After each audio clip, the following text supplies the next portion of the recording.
Hello and welcome to Dental Health Matters, brought to you by the BSDHT. Today we're talking about two areas that can make a huge difference to your career and your peace of mind: professional protection and financial confidence. I'm Rhiannon Jones, President of the BSDHT, and I'm joined by Jay Dhaliwal, Chartered Independent Financial Advisor at Chase de Vere. Together, we'll break down what indemnity and legal cover really mean in practice, and how your society's free legal helpline can support members, and some simple steps you can take to feel more secure financially, whether you're newly qualified, self-employed, or juggling multiple roles. Okay, so today we're joined by Jay Dhaliwal, Independent Financial Advisor from Chase de Vere, to talk about financial confidence and professional protection. And these are two areas that can make a real difference to dental hygienists and dental therapists. So we're going to explore why indemnity and legal cover, what they really mean, and how BSDHT's free legal helpline can help the members, and why taking control of your finances early can really make you feel a bit more secure and a bit more confident in your career. So Jay, thank you for being with us. Yeah, thank you for having me. So to start us off, could you tell us a little bit about your work with Chase de Vere, and also sort of your experience so far supporting dental professionals? Yeah, of course. So thank you for that introduction. So my name's Jay Dhaliwal. I'm a chartered financial advisor for Chase de Vere. I've got 10 years of financial services experience, and for the last 6 of those years I've been employed by Chase de Vere as an independent financial advisor. So Chase de Vere have a lot of partnerships at the moment. So we're partnered with the BDA, so the British Dental Association. We've got partnerships with Denplan, Lilyhead, etc., and yourselves. So we're very well versed in kind of the issues that dental kind of professionals kind of face on a kind of day-to-day basis. I've helped a lot of clients kind of get mortgages, help them with their protection needs, so income protection, life insurance, critical illness cover, also saving and investing regularly. And I'm also a specialist on the NHS pension as well. So if there are any members that are kind of involved with the NHS pension, it's a very complex scheme, and it essentially, I always joke, keeps me in a job in a way, because there are quite a few changes as well a lot of the time with that pension scheme. All the way through to inheritance tax and estate planning. So there have been a lot of changes with regards to inheritance tax on the recent budgets. So again, that's another area that we kind of cover. Oh, that's good to know, because I think a lot of people who are dental hygienists and dental therapists might be a second earner and often don't think about their financial planning. So I think this is a really important time, and the younger you are when you start planning for it, the better. Yeah, thank you. So professional indemnity and legal cover can feel like complex topics. How would you describe what they do and why they would matter for clinicians like us? Yeah, so professional indemnity is really important. So if a client makes a complaint against you, or I should say patient really in this aspect, but if a patient makes a complaint, or if there's kind of any kind of miscommunication in any way, it essentially protects the dental professional with regards to that. So in terms of compensation or legal cover, it covers that cost, which in some cases can be very substantial. The legal cover as well can also cover things such as kind of issues that might arise due to contracts and employers. So if there's any kind of issues of that nature, that's also covered. Okay, that's great. Thank you. So we have access already, BSDHT members, to free legal helpline. Can you explain sort of what support that offers and how it could help us? Yeah, I mean, it's a fantastic benefit. And it's, I believe is it confidential, independent? Yes. And yeah, it's a free service to members. And essentially it should be kind of the first point of contact for members if they think there's anything that might come up in terms of, you know, contract issues or in issues with their employers. And it will essentially give them that peace of mind, you know, that they've got things covered in a way and got that second opinion. I think we all know we have indemnity, but it's that turning up for work first thing in the morning and having your practice manager say, I need to have a word with you. There's been a complaint. It's that when the floor feels like it's fallen away from underneath you. It's just that security, I guess, of knowing, well, I have the right insurance, I have legal help, I know who to go to because I'm a member of a professional organisation like the BSDHT. Exactly, and the fact that it's independent massively helps as well. Absolutely. Yeah. So I feel that the dental profession it feels like it's becoming increasingly litigious. And that maybe we practice defensive dentistry a little bit more. We feel that we have to nowadays. Yeah. What common challenges and misconceptions, a bit of myth busting really, do you see around sort of different types of protection, but also the risks as well? Yeah, so I think we've covered professional indemnity, we've covered legal, but also personal protection, I would say, is very, very important. So that's often not as focused on as the other two that we've mentioned, but I think a lot of people rely on the benefits that they might get from their employer, but also if they're self-employed, they might not have any benefits at all. So if we look at the NHS, if you're employed by the NHS, you get tiered kind of benefits depending on your levels of service. So if you've been with the NHS for less than a year, you get 1 month's full pay versus followed by 2 months half pay. And then after that, it's tiered. So the maximum benefit is 6 months full pay, 6 months half pay if you've got 5 years of service.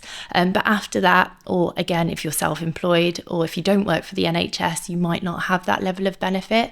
So it's really important that you do protect yourself on a personal basis as well.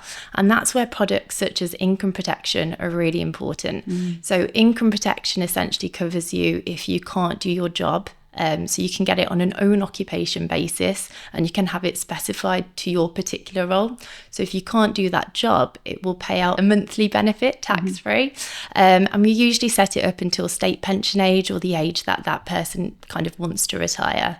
So that's income protection. Again, a lot of people that I speak to have never heard of income protection or critical illness cover or life insurance before speaking to me.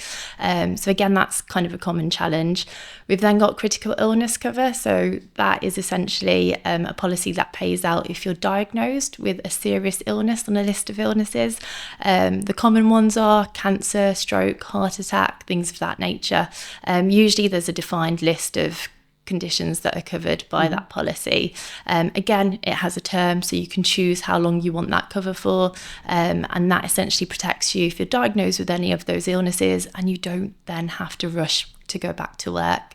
And then you've got life insurance. So life insurance pays out a lump sum benefit tax-free if you were to die, and that's really important if you've got dependents or beneficiaries that are dependent on you working, or if you've got a mortgage that might be left if you do kind of pass away earlier than expected. Yeah, it's quite scary, isn't it, to think of all these things, but you almost have to imagine the worst and hope for the best. And you could hope for the best if you're well covered and understand. Yeah, and that's what's really important about protection. It's having that in place is essentially the best foundation for financial planning, because if you don't have that in place and something goes wrong, then everything essentially falls through. Yeah, and I don't think when you're a new graduate that these things, because you're so young, you don't think about the risk, do you? And maybe you don't have a mortgage yet, but actually the sooner you enter this world, that actually you can budget better for it, then you're making better financial decisions as well. Yeah, that's great. Yeah. So looking beyond protection, what are some of the simple steps that dental professionals can take to sort of build a bit more long-term financial confidence? Yeah, I think one of the most simple steps is just looking at how much you're earning, how much you're spending, and also how much you're saving. So usually when I speak to someone for the first time, the meeting, it will take about an hour and a half, depending on what topics that they want to choose. But the first exercise we always do is an income and expenditure exercise. And a lot of people, I think when you sit down with them, don't actually realise how much they're spending on a monthly basis. So you'll look at kind of income, key expenditure, so things such as rent, mortgage, council tax, food, travel, that kind of thing. And then at the end of that conversation, you'll have a figure, but that figure never seems to be realistic. So I then have a second conversation. Okay, this is what your disposable income is on paper, but what is it kind of realistically? Yeah. We then use that figure to work towards things such as protection. So what's your budget for protection? I mean, it'd be great to have all of those different types, but sometimes it might not be affordable. So we look to work for what that individual can afford. And then we essentially move past that. So there are 5 key areas of financial planning: mortgages, investments and savings, pensions, inheritance tax, and protection, which we've already covered. So you start off with protection, and then you start looking at, okay, you've got this disposable income. Do you want to invest or save on a regular basis? I think it's really important to then determine what your goals are, because your goals will then highly influence what products are right for you. So I then can do my job depending on what your objective is. So is it saving for your children and their futures? Is it saving for your first house deposit? Is it retirement planning? Are you a practice owner looking to sell your business at some stage? There are so many different considerations, and the advice is specific to that individual. So I would say sit down, have a think about what your goals and objectives are, and maybe have short-term, medium and long-term goals as well, because that again will influence, is it a cash ISA, stocks and shares ISA, lifetime ISA, is it pension, is it trust planning, or is it whole of life insurance? There are so many different products, but again it all comes down to what are your goals as an individual. The drivers. Yeah. Okay, so for those running their own practices, because as dental hygienists and dental therapists we can be business owners, financial planning can then be a little bit more complex. So what practical tips could you offer for sort of managing that balance between sort of personal and professional finance? Yeah, I think in terms of tips, it'd be best to keep it separate. So have goals professionally for the business or kind of your employed role, but then also have your own personal goals as well. If you've got irregular income, planning for that, making sure that you've got a suitable emergency fund in place. So we usually say 3 to 6 months worth of income or expenditure is a good level of emergency fund to have. And then above that, it's then, making sure that you do pay yourself first. So if you do have a business, maybe it's not best to reinvest all the profits. Maybe you should be looking to invest or save some of that tax efficiently for yourself.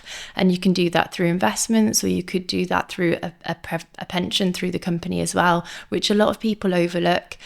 So there are a lot of tax advantages to that. And then that's why kind of professionals like me can give you advice in that direction. Great. Thank you very much. So we've done previous podcasts on sort of well-being, but thinking more about financial well-being now, linking with overall professional well-being. How can feeling secure financially help clinicians thrive in their roles? Yeah, I think finances are a huge part of that. If you feel financially secure and that you do have a good financial plan, essentially that will help you to perform your job better, I think. Knowing exactly what protections that you've got in place can help you to feel more confident, and also just knowing that you're on track to achieve your own personal financial goals will help as well. Yeah, and I think there's sometimes an issue with knowing your own value and your own worth as well, because we're not always in a position, especially if we're self-employed, where there's an annual increase in our income. Yeah. We have to actually go and ask for one and justify it. And that can be really tricky for some people. I think they've been on the same pay potentially for years and years without knowing how to see their worth and be able to approach their the people who they have a contract with. Yeah. One of the things that we do at Chase to Vere is cash flow planning. So we can actually plan in a kind of physical graph form, and you can see it and also amend kind of how much you might be saving or how much you might be saving towards kind of pensions and retirement and that kind of thing. And it essentially forecasts what your benefits could look like, and you can also tinker with it. So if you want to look at retiring earlier or later, or going part-time at certain times, or fluctuating goals and that kind of thing, I think cash flow planning is a really, really powerful tool in helping you actually see your goals and then putting a plan in place to kind of achieve them. Oh, that's really good to know, because a lot of people do have things that come up that mean they need to go part-time. Maybe they're looking after elderly parents, or they've had more children. So that's a very helpful thing to know, that you can project and look at it that way. That's great. Yeah. So from your perspective, what makes the partnership between the British Society of Dental Hygienists and Chase to Vere particularly valuable for our members? I think it's extremely valuable, and I've always had a lot of positive feedback from the members that I've helped, and dental professionals in general.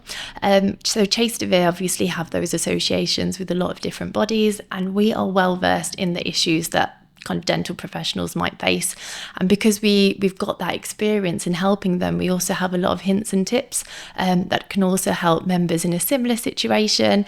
And also we provide complimentary financial reviews. So essentially, I like to call it a free financial health check.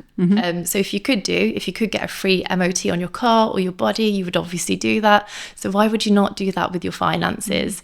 And again, in that meeting, it takes about an hour and a half, and you would go through everything. So income, expenditure, what are your goals? Would help you kind of plan that out. Looking at your mortgage, is it up for renewal? What rate could you get? We can help with that. We're independent, so we don't have any of our own products or services, which I think is really important. So we'd look at the open market and do our own research. And again, if it is protection or if it's investments and savings, pensions, private pensions or inheritance tax planning, we can help with all of those different areas, or at least from that one meeting steer you in the right direction. Oh, that's great. And it's lovely to hear that you've had good feedback from our members that have had to work with you, and how glad that they were to have had that opportunity. Great. So finally, Jay, what's the one piece of advice you would give the BSDHT members when it comes to safeguarding both their professional but also financial well-being? I would probably say the most important thing is to be proactive and not reactive. So a lot of people just go through their professional lives until something goes wrong, or they've left it too late, or they're 20 years in and they're now thinking about pensions or retiring. But I think the earlier you do it, you're giving yourself the best chance, and then you can benefit from, aspects such as compound interest or pound cost averaging when it comes to investing. So the earlier that you start, the better the returns and the outcome, potentially anyway. But that's kind of how it works. And any sort of words for those of us that maybe have left it 20 years in before we've thought about our financial planning? There's still hope for us? Yeah, no, definitely. It's better now than later. Brilliant, thank you. So Jay, thanks so much for joining us and for sharing all of your insights. And it is reassuring to know that the BSDHT members have access to expert advice like yours, both financial guidance and legal support as well when they need it the most, when that day when the rug's pulled from under you particularly. And to find out a bit more about the BSDHT legal helpline and also the support available through Chase de Vere, they can obviously access that through the BSDHT website. Yeah, it's great. Perfect. Thank you so much for your time. That's okay. Thanks for having me. You're welcome.